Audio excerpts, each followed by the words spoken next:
You've been listening to our domestic services with simultaneous interpretation. As we've been hearing, tsunami has been observed in a wide area. A series of them are reaching the coast of northeastern and eastern Japan after a magnitude 7.4 earthquake struck off Fukushima Prefecture Tuesday morning.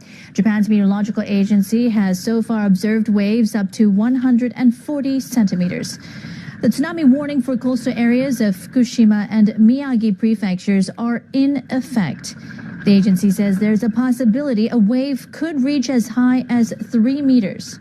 You're now looking at video of Sendai in Miyagi prefecture during the quake. As you can see, our cameras are moving quite violently there.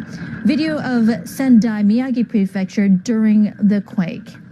Japan's prime minister has given a statement from Argentina.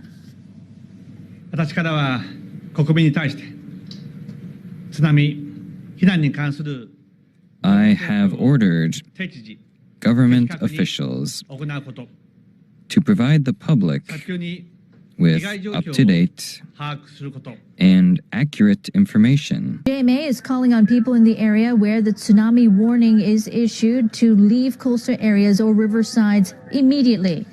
The agency is telling them to evacuate to a safer place, such as higher ground or an evacuation building. Remember, tsunami will hit repeatedly. Do not leave evacuation areas until the warning is cleared. We're now looking at live video of Ishinomaki in Miyagi Prefecture. Live video of Ishinomaki, Miyagi Prefecture. We can see cars on the bridge. However, a tsunami warning has been issued for Miyagi Prefecture. Do evacuate to higher ground and listen to your local authorities.